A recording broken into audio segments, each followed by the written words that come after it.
Kamatakot bata. Di kita sasaktan. Kailangan lang kita makausap. Kuya, huwag niyo po ako sasaktan. Wala pong ginagawa masama. Kakasabi ko lang sa'yo, di ba? Di kita sasaktan. Gusto ko lang sanang humingi sa'yo ng pabor. Sige po kuya, ano po yun? Alam kong ikaw yung tumulong kay Jex nung nakalipas na 2 taon. Gusto ko sanang makipagtulungan ka sa akin. Kuya, ayoko po ng gulo. Nakikiusap po ako sa inyo. Huwag kang matakot. Gusto ko sanang managot ng kuya ko. Nagigilty na kasi ako. Alam kong alam mo lahat. Gusto ko sanang ikaw na magsumbong sa mga pulis para managot na si kuya sa krimeng ginawa niya. Kapatid ko kasi siya. Hindi ko kayang gawin yun. Kaya lumapit ako sa'yo. Boss, pinagbantaan po kasi ako ng kuya mo. Kaya natatakot ako. Huwag mong isipin si kuya. Akong bahala dun. Ako na rin bahala sa'yo. Sagot kita. Sigurado po ba kayo dyan? Hindi po madadama yung pamilya ko dyan? Hindi madadama yung pamilya mo. Ginawa ko to kasi naawa na ako kay Yesha. Kaibigan ko siya. At tinatagal na niyang namumulila sa boyfriend ko. Sige po, makakaasa po kayo sa akin. Una ko po pupuntahan girlfriend niya para sabihin ang lahat. Sige, asahan ko yung sinasabi mo. Para na rin matigil na yung kuya ko sa mga mali niyang ginagawa. Paano? Sige po Uuna na po ako.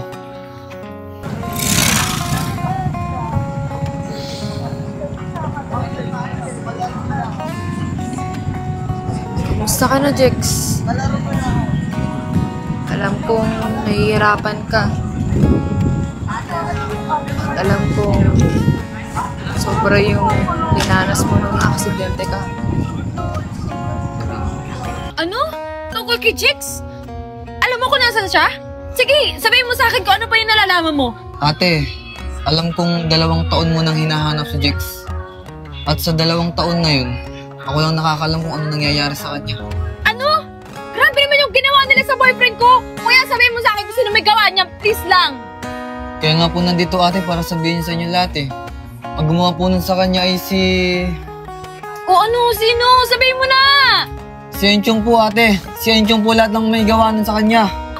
Si Enchong? Opo ate. Si Enchong po yung palagi niyong kasama. Ate, puntahan mo siya. Kailangan ka niya ngayon. Nandun siya sa tabing dagat, nako po. Maraming salamat talaga, kuya. Hayaan mo. Hindi ako papayag na hindi mananagot si Enchong sa ginawa niya. Diyan ka na. Araw-araw na nakangiti. Ilang beses na rin tayong humihindi. Di na mabilang ang ating mga tampuhan. Away batira't hindi na namamalayan. Heto tayo sa huli. Palagi babalik pa rin sa yakap.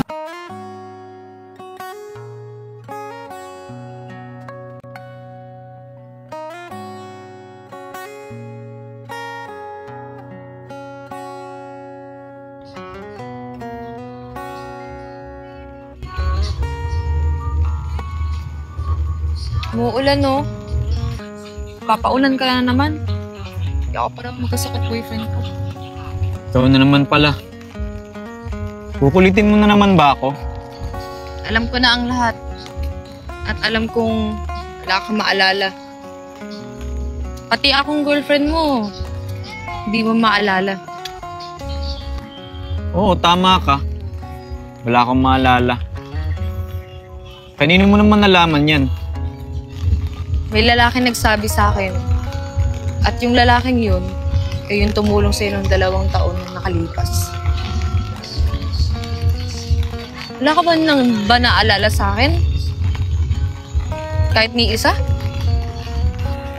Ang totoo niyan, nung una kitang nakita, nagulat ako. Di naman kita kilala Pero hindi ko alam kung bakit ako nagulat. Siguro, dahil lagi kitang nakikita sa panaginip ko. Nakalimutan man ng isip mo ang lahat. Pero tandaan mo, ang puso hindi nakakalimot. Kaya, alam ko, ako pa rin sinisigaw ng puso. Kaya pala gabi-gabi, napapanaginipan ko may kasama akong babae dito. Hindi malinaw ang mukha niya eh. Pero ngayon, alam ko na kung sino yun. Alam mo ba bakit napapanaginipan mo tong lugar na to? Kasi dito nagsimula ang lahat. Dito nagsimula yung storya nating dalawa. Dito ko tayo nagkakilala. At dito rin kita sinagot. Yun pala yung dahilan. Bakit bumabalik-balik ako dito nang hindi ko alam ang dahilan? Oo, Jex. Ang lugar na ito at ang babaeng nasa panaginip mo ay ako. Sigurado ako kasi ako lang naman naging girlfriend mo eh. Ako lang naging kasama mo ng mga panahon yun. Sorry kung hindi kita maalala. Kahit sariling pagkatao ko, hindi ko pa talaga maalala sa ngayon. Huwag ka mag-alala. Tutulungan kitang maalala mo ang lahat. At hinding-hindi na ako mawawala sa piling. Jex, please lang ha. Huwag ka na mawawala sa akin. Kasi, hindi ko alam kung kakayanin ko pa kung mawawala ka sa akin.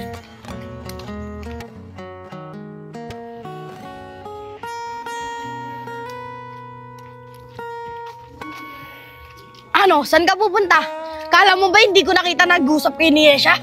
Opo, kinausap ko lang po siya. Yun lang po yun. Sigurado ka ba dyan? Alam mo naman mangyayari, di ba? Pag kumanta ka. Alam ko po yun. Kaya nga po 2 taon ako na nahimik eh. Siguraduhin mo lang na tama lahat na sinasabi mo. Kasi pag nagkamali ka, nadamay ko pati pamilya mo. Opo kuya, alam ko naman po yun. Huwag po kayo mag-alala, wala pong sasabihin kahit kanino. O sige, umalis ka na dito. Pupuntahan ko si Yesha. Sige po kuya, dyan na po kayo.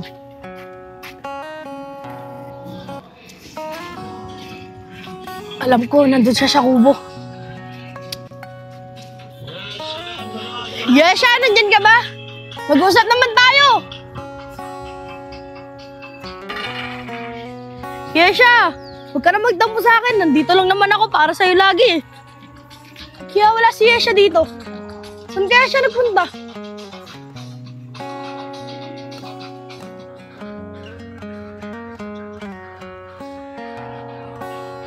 Wala din siya dito. Baka umuwi na.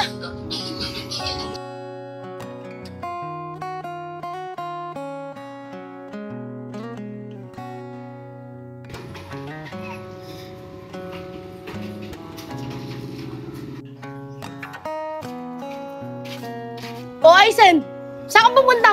Saan ka anong ginagawa mo dito? Kuya, ako dapat magtanong sa'yo niyan. Bakit nandito ka?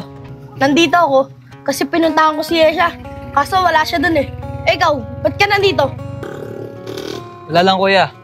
May pinuntahan lang ako. Importante. Ano importante yan? Kailangan ko malaman.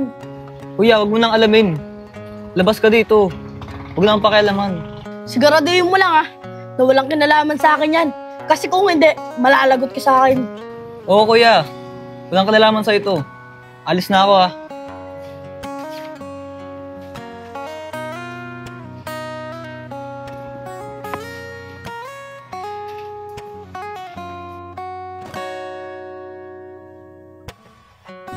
Sorry, Enchong kung ngayon na kita inaya. Kasi kita na-miss eh. Ayaw mo ba?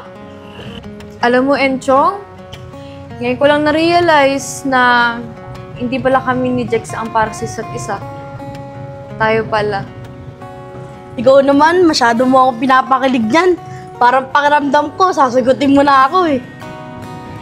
Alam kong ito na yung pinakahinihintay mong araw. May surprise ako sa'yo. At alam kong hinihintay mo na din ang matamis kong oo.